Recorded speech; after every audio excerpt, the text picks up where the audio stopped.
ಮನೆಯಲ್ಲಿರುವ ಇಂಗ್ರೀಡಿಯೆಂಟ್ಸ್ಗಳಿಂದ ಯಾವ ರೀತಿಯಾಗಿ ಬ್ರಿಟಾನಿಯಾ ರಸ್ಕ್ ಮಾಡೋದು ಅಂತ ನೋಡ್ಕೊಂಡು ಬರೋಣ. ತುಂಬಾ ರುಚಿಯಾಗಿರುತ್ತೆ, ಹಾಗೆ ಪರ್ಫೆಕ್ಟಾಗಿ ಬರುತ್ತೆ. ಹಾಗಿದ್ರೆ ಬನ್ನಿ, ಯಾವ ರೀತಿಯಾಗಿ ರುಚಿಯಾಗಿರುವಂಥ ಕ್ರಿಸ್ಪಿಯಾಗಿರುವಂಥ ಬ್ರಿಟಾನಿಯಾ ರಸ್ಕ್ನ ಮನೇಲೇ ಮಾಡೋದು ಅಂತ ನೋಡ್ಕೊಂಡು ಬರೋಣ. ಅದಕ್ಕೂ ಮುಂಚೆ ನಿಮಗೆ ನಮ್ಮ ವಿಡಿಯೋ ಇಷ್ಟ ಆಗ್ತಾಯಿದ್ರೆ ಲೈಕ್ ಮಾಡಿ, ಶೇರ್ ಮಾಡಿ, ಹಾಗೆ ಸಬ್ಸ್ಕ್ರೈಬ್ ಆಗಿ. ಇಲ್ಲೊಂದು ಮಿಕ್ಸಿಂಗ್ ಬೌಲ್ನ ಇಟ್ಕೊಂಡು ಇದಕ್ಕೆ 1 ಸ್ಪೂನ್ ಆಗೋಷ್ಟು ಆ್ಯಕ್ಟಿವ್ ಡ್ರೈ ಈಸ್ಟನ್ನು ಸೇರಿಸ್ತಾ ಇದ್ದೀನಿ. ನೋಡಿ, ಒಂದು ಸ್ಪೂನಲ್ಲಿ ನಾನು ಕರೆಕ್ಟಾಗಿ ಒಂದೇ ಸ್ಪೂನು, ಅದ್ರ ಮೇಲ್ಗಡೆ ಒಂದು ಸ್ವಲ್ಪ ಕೂಡ ಇಲ್ಲ, ಅಷ್ಟನ್ನು ತೊಗೊಂಡಿದ್ದೀನಿ. ಒಂದು 2-3 ಟೇಬಲ್ ಸ್ಪೂನ್ ಆಗೋಷ್ಟು ಬೆಲ್ಲನ ಸೇರಿಸಿದ್ದೀನಿ. ಇಲ್ಲಿ ಸಕ್ಕರೆ ಕೂಡ ಹಾಕೋಬೋದು, ಅಥವಾ ಸ್ವೀಟ್ ಇನ್ನೂ ಜಾಸ್ತಿ ಬೇಕಂದರೆ ಇನ್ನೊಂದು ಟೇಬಲ್ ಸ್ಪೂನ್ ಜಾಸ್ತಿ ಬೆಲ್ಲ ಹಾಕೋಬೋದು. ಇದ್ರ ಜೊತೆಗೆ ರುಚಿಗೆ ತಕ್ಕಷ್ಟು ಸ್ವಲ್ಪ 1-2 ಚಿಟಿಕೆ ಆಗೋಷ್ಟು ಉಪ್ಪನ್ನು ಸೇರಿಸಿದ್ದೀನಿ. ಉಪ್ಪನ್ನು ಸೇರಿಸಿ ಆದಮೇಲೆ ಒಂದು ಅರ್ಧ ಗ್ಲಾಸ್ ಆಗೋಷ್ಟು ನೀರನ್ನು ಸೇರಿಸ್ಕೊಳ್ಳೋಣ. ನೀರನ್ನು ಸೇರಿಸಿ ಈ ರೀತಿ ಚೆನ್ನಾಗಿ ಮಿಕ್ಸ್ ಮಾಡ್ಕೋಬೇಕಾಗುತ್ತೆ. ನೋಡಿ, ಈ ರೀತಿ ಮಿಕ್ಸ್ ಮಾಡಿಕೊಂಡು ಒಂದು 10 ನಿಮಿಷ ನಾವು ಹೀಗೆ ಬಿಟ್ಬಿಡೋಣ.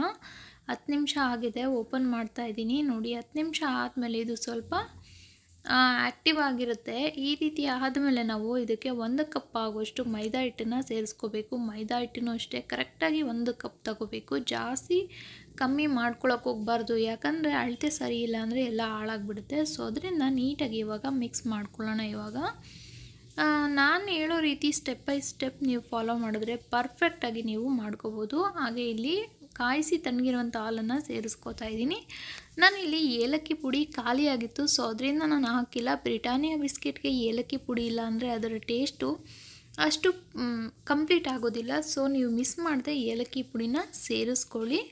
ಇವಾಗ ನೀಟಾಗಿ ಮಿಕ್ಸ್ ಮಾಡ್ಕೋತಾ ಇದ್ದೀನಿ. ಈ ರೀತಿಯಾಗಿ ಮಿಕ್ಸ್ ಮಾಡ್ಕೋಬೇಕು. ಚೆನ್ನಾಗಿ ಮಿಕ್ಸ್ ಆಗಿದೆ, ನೋಡ್ತಾ ಇದ್ದೀರಲ್ವ ಯಾವ ಹದದಲ್ಲಿ ಇದೆ ಅಂತ. ಈ ರೀತಿ ಇರಬೇಕು. ಇದಕ್ಕಿಂತ ತುಂಬ ಗಟ್ಟಿನೂ ಇರಬಾರ್ದು, ತುಂಬ ತೆಳ್ಳಗಿರಬಾರ್ದು.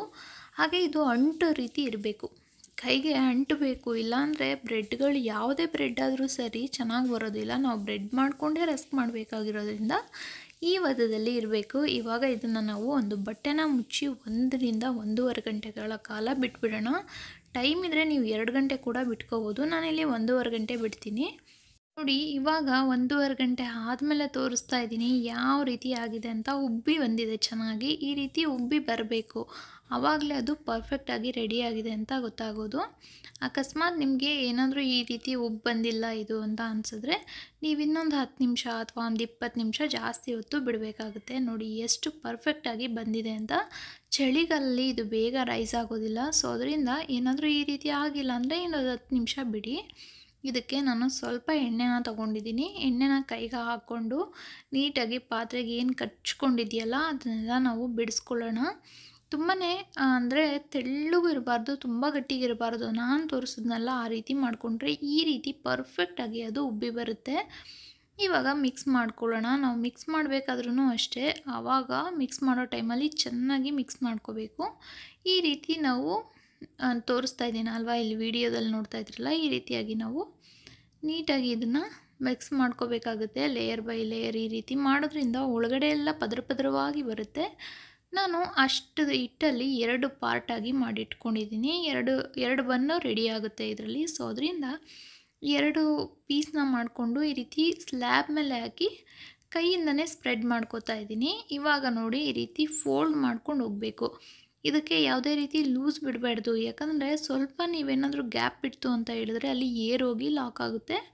ಆ ಟೈಮಲ್ಲಿ ಬನ್ನು ಒಳಗಡೆಯಿಂದ ಚೆನ್ನಾಗಿ ಬೇಯೋದಿಲ್ಲ, ಮತ್ತು ಅದು ಒಂಥರ ಒಡೆದಂಗೆ ಇರೋ ಥರ ಆಗಿಬಿಡುತ್ತೆ. ಸೊ ಅದರಿಂದ ಪರ್ಫೆಕ್ಟಾಗಿ ಈ ರೀತಿ ನೋಡಿಕೊಂಡು ನೀಟಾಗಿ ನಾವು ರೋಲ್ ಮಾಡ್ಕೋಬೇಕಾಗುತ್ತೆ. ನೋಡ್ತಾ ಇದ್ದೀರಲ್ವ, ತುಂಬಾ ಸಿಂಪಲ್. ಆದರೆ ಅದು ಸ್ವಲ್ಪ ಹೊತ್ತು ಆ್ಯಕ್ಟಿವ್ ಆಗಲಿಕ್ಕೆ 1-1.5 ಗಂಟೆ ಕಾಲ ಇಡಬೇಕಾಗುತ್ತಲ್ಲ, ಸೊ ಅಲ್ಲಿ ಟೈಮ್ ತಗೊಳುತ್ತೆ ಅಷ್ಟೇ. ನೋಡಿ, ಈ ರೀತಿ ಸೈಡ್ಸ್ ಎಲ್ಲ ನೀಟಾಗಿ ನಾವು ಲಾಕ್ ಮಾಡ್ಕೋಬೇಕಾಗುತ್ತೆ. ಇಲ್ಲಾಂದರೆ ನಾನು ಹೇಳ್ದಾಗೆ ಬನ್ನಲ್ಲೆಲ್ಲ ಕ್ರ್ಯಾಕ್ಸ್ ಬರೋ ಥರ ಆಗಿಬಿಡುತ್ತೆ. ಸೈಡ್ಸ್ನೂ ಕೂಡ ಈ ರೀತಿ ಫೋಲ್ಡ್ ಮಾಡ್ಕೊಳ್ಳಿ. ಇದಾದಮೇಲೆ ನೋಡಿ, ಇದು ರೆಡಿ ಆಯಿತು. ಇದೇ ರೀತಿ ನಾನು ಇನ್ನೂ ಒಂದು ಬನ್ ಕೂಡ ರೆಡಿ ಮಾಡ್ಕೋತೀನಿ. ಇದನ್ನು ನಾವು ಇವಾಗ ಟ್ರೈ ಒಳಗಡೆ ಇಟ್ಬಿಡೋಣ. ನಾನು ಒಂದು ಟ್ರೈಗೆ ಎಣ್ಣೆನ ಹಾಕಿಬಿಟ್ಟು ಇಟ್ಕೊಂಡಿದ್ದೀನಿ ಆಲ್ರೆಡಿ. ಅದರೊಳಗಡೆ ಇಟ್ಬಿಟ್ರೆ ನೀಟಾಗಿ ತೆಗೆದು ಇಟ್ಕೊಳ್ಳೋಕ್ಕೆ ಈಸಿ ಆಗುತ್ತೆ. ನೋಡಿ, ನಾನು ಬೇಕಿಂಗ್ ಟ್ರೈ ಒಳಗಡೆ ಡೈರೆಕ್ಟಾಗಿ ಇಟ್ಬಿಡ್ತಾ ಇದ್ದೀನಿ. ಇಲ್ಲ ಅಂತ ಹೇಳಿದ್ರೆ ಮತ್ತೆ ಬೇರೆದಕ್ಕೆ ಶಿಫ್ಟ್ ಮಾಡ್ತಾಯಿದ್ರೆ ಅದು ಹಾಳಾಗುತ್ತೆ. ಸೊ ಅದರಿಂದ ಇವಾಗ ಎರಡೂ ಬನ್ಗಳು ಕೂಡ ರೆಡಿ ಆಗಿದ್ದಾವೆ. ಇದ್ರ ಮೇಲ್ಗಡೆ ಒಂದು ಬಟ್ಟೆ ಮುಚ್ಚಿ ಮತ್ತೆ ಅರ್ಧ ಗಂಟೆ ಬಿಡಬೇಕಾಗುತ್ತೆ. ನೋಡಿ ಇವಾಗ ಅರ್ಧ ಗಂಟೆ ಆದಮೇಲೆ ಇದು ಮತ್ತೆ ರೈಸ್ ಆಗಿರುತ್ತೆ. ನೋಡಿ ಎಷ್ಟು ದೊಡ್ಡ ಸೈಜ್ ಆಗಿದೆ ಅಂತ. ಇವಾಗ ನಾವು ಬೇಕ್ ಮಾಡಲಿಕ್ಕೆ ರೆಡಿ ಆಗಿದೆ. ಬೇಕ್ ಮಾಡ್ಕೊಳ್ಳೋಣ ಇದನ್ನು. ನೀವು ಬೇಕಂದರೆ ಒಂದು ಪಾತ್ರೆಗೆ ಉಪ್ಪನ್ನು ಹಾಕಿ ಅದನ್ನು ಸ್ಟೀಮ್ ಆದಮೇಲೆ ಉಪ್ಪು ಚೆನ್ನಾಗಿ ಬಿಸಿ ಆದಮೇಲೆ ಅದ್ರ ಮೇಲ್ಗಡೆ ಇಟ್ಟು ಕೂಡ ನೀವು ಗ್ಯಾಸ್ ಮೇಲೂ ಕೂಡ ಮಾಡ್ಕೋಬೋದು. ನಾನು 180 ಡಿಗ್ರಿಲಿ ಇಟ್ಟಿದ್ದೀನಿ, 30 ಮಿನಿಟ್ಸ್ಗೆ ಇಟ್ಟಿದ್ದೀನಿ. ನೀವು ಬನ್ಗಳನ್ನ ಬೇಕ್ ಮಾಡಲಿಕ್ಕೆ 180 ಡಿಗ್ರಿ ಪರ್ಫೆಕ್ಟ್ ಆಗಿರುತ್ತೆ. ನೋಡಿ ಬೆಂದ ಮೇಲೆ ತೊಗೊಂಡು ಬಂದಿದ್ದೀನಿ. ಇವಾಗ ಸೆಂಟ್ರಲ್ಲಿ ಇದನ್ನು ಸ್ವಲ್ಪ ಕಚ್ಕೊಂಡಿತ್ತಲ್ವ, ಅದನ್ನು ಕಟ್ ಮಾಡ್ತಾಯಿದ್ದೀನಿ. ಕಟ್ ಮಾಡಿ ಆದಮೇಲೆ ಇದ್ರ ಮೇಲ್ಗಡೆ ಬೆಣ್ಣೆ, ಎಣ್ಣೆ, ತುಪ್ಪ ಏನಾದರೂ ಸರಿ ಈ ರೀತಿಯಾಗಿ ಹಾಕೋಬೇಕಾಗುತ್ತೆ. ಈ ರೀತಿಯಾಗಿ ಹಾಕೋದ್ರಿಂದ ಒಳ್ಳೆ ಶೈನಿಂಗ್ ಆಗಿ ಕಾಣಿಸುತ್ತೆ. ಬನ್ಗಳು ಅಂಗಡಿಗಳಲ್ಲಿ ಬೇಕ್ರಿಗಳಲ್ಲಿ ನೋಡಿ ಎಷ್ಟು ಶೈನಿಂಗ್ ಆಗಿರುತ್ತಲ್ವ, ಆ ರೀತಿ ಇರಬೇಕು ಅಂದರೆ ಈ ರೀತಿ ಎಣ್ಣೆನ ಹಚ್ಚಬೇಕು. ಇದ್ರ ಮೇಲ್ಗಡೆ ಒಂದು ಬಟ್ಟೆ ಮುಚ್ಚಿ ಸ್ವಲ್ಪ ತಣ್ಣಗಾಗಲಿಕ್ಕೆ ಬಿಡೋಣ. ನೋಡಿ ಇವಾಗ ತಣ್ಣಗಾದ್ಮೇಲೆ ನಾನು ತೋರಿಸ್ತಾ ಇದ್ದೀನಿ. ಎಷ್ಟು ಶೈನಿಂಗಾಗಿ ಕಾಣಿಸ್ತಾ ಇದೆ ಅಲ್ವ ಬನ್ನು. ಆವಾಗಲೇ ತುಂಬ ಗಟ್ಟಿಯಾಗಿರುತ್ತೆ ಬಿಸಿಲಿ. ಇವಾಗ ತುಂಬಾ ಸಾಫ್ಟಾಗಿ ಇರುತ್ತೆ. ನಿಜವಾಗ್ಲೂ ಇದನ್ನು ಮುಟ್ತಾ ಇದ್ದರೆ ಏನೋ ಹತ್ತಿ ಮುಟ್ತಾ ಇದ್ದೀವೇನೋ ಅನ್ನೋಷ್ಟು ಸಾಫ್ಟಾಗಿತ್ತು. ಖಂಡಿತವಾಗ್ಲೂ ನೋಡ್ತಾ ಇದ್ದೀರಲ್ವ ಎಷ್ಟು ಪರ್ಫೆಕ್ಟಾಗಿ ಬಂದಿದೆ ಅಂತ. ನೀವು ಇದೇ ರೀತಿ ಬೇಕಾದರೆ ಟೀ ಜೊತೆ, ಕಾಫಿ ಜೊತೆ ತಿನ್ಬೋದು. ಹಾಗೆ ಗಾರ್ಲಿಕ್ ಬ್ರೆಡ್ ಆ ಥರ ಎಲ್ಲ ಕೂಡ ಮಾಡ್ಕೊಂಡು ತಿನ್ಬೋದು. ನೋಡಿ ಎಷ್ಟು ಪರ್ಫೆಕ್ಟಾಗಿ ಬಂದಿದೆ ಅಂತ. ನಿಮಗೆ ಬ್ರೆಡ್ ಬೇಕು ಅಂದರೆ, ಬನ್ ಬೇಕಂತ ಹೇಳಿದ್ರೆ ಈ ಟೈಮಲ್ಲಿ ನೀವು ಇಲ್ಲಿವರೆಗೂ ಪ್ರೋಸೆಸ್ನ ನಾನು ಯಾವ ರೀತಿ ತೋರಿಸಿದ್ನೋ ಆ ರೀತಿ ಮಾಡ್ಕೊಳ್ಳಿ. ನಿಮಗೇನಾದರೂ ಇಲ್ಲ ನಮಗೆ ರಸ್ಕು ಬೇಕು ಅಂತ ಹೇಳಿದ್ರೆ ನಾನು ಇನ್ಮೇಲೆ ಏನು ಸ್ಟೆಪ್ಪನ್ನು ತೋರಿಸ್ತೀನೋ ಅದನ್ನು ನೀವು ಫಾಲೋ ಮಾಡಿದ್ರೆ ರಸ್ಕ್ ಕೂಡ ರೆಡಿ ಆಗುತ್ತೆ. ಇವಾಗ ಇನ್ನೊಂದು ಸ್ವಲ್ಪ ಇದನ್ನು ಇನ್ನೊಂದು 10 ನಿಮಿಷ ಹೊರಗಡೆ ಇಡೋಣ. ನೋಡಿ ಈ ರೀತಿ ಗಾಳಿ ಆಡೋ ರೀತಿ ಇಡೋಣ ಒಂದು 10 ನಿಮಿಷ. ಯಾಕಂದರೆ ಆವಾಗ ಸ್ವಲ್ಪ ಇಟ್ಟಿದ್ವಲ್ವಾ. ಇವಾಗ ಪರ್ಫೆಕ್ಟಾಗಿ ತಣ್ಣಗಾಗಿದೆ. ನಮಗೆ ಯಾವ ಸೈಜಿಗೆ ರಸ್ಕ್ ಬೇಕೋ ಆ ಸೈಜ್ಗೆ ಕಟ್ ಮಾಡ್ಕೊಳ್ಳಿ. ನಾನು ತುಂಬ ತೆಳ್ಳಗೂ ಕಟ್ ಮಾಡ್ತಾಯಿಲ್ಲ, ತುಂಬ ದಪ್ಪಗೂ ಕಟ್ ಮಾಡ್ತಾಯಿಲ್ಲ. ಸೇಮ್ ಬ್ರಿಟಾನಿಯಾದಲ್ಲಿ ಯಾವ ಸೈಜಲ್ಲಿರುತ್ತೋ ಅದೇ ರೀತಿ ಮೀಡಿಯಮ್ ಆಗಿ ಕಟ್ ಮಾಡ್ತಾಯಿದ್ದೀನಿ. ಎಷ್ಟು ಪರ್ಫೆಕ್ಟಾಗಿ ಬರ್ತಾ ಇದೆ ನೋಡಿ. ಒಳಗಡೆ ಎಲ್ಲ ಯಾವ ರೀತಿ ಗುಡುಗೂಡಾಗಿ ಬಂದಿದೆ ಅಂತ. ತುಂಬಾ ಚೆನ್ನಾಗಿರುತ್ತೆ. ಹಾಗೆ ತಿನ್ನಲಿಕ್ಕಂತೂ ತುಂಬ ಚೆನ್ನಾಗಿತ್ತು. ನೋಡಿ ಏನು ಸ್ಪಾಂಜಿಯಾಗಿದೆ ಅಂತ ಹೇಳ್ಬಿಟ್ಟು. ಇದನ್ನು ಎಲ್ಲ ನಾನು ಆವಾಗಲೇ ಈ ಬ್ರೆಡ್ ಏನು ಬೇಕ್ ಮಾಡಿದ್ವಲ್ಲ ಅದೇ ಟ್ರೈ ಒಳಗಡೆ ಇಟ್ಕೋತಾ ಇದ್ದೀನಿ.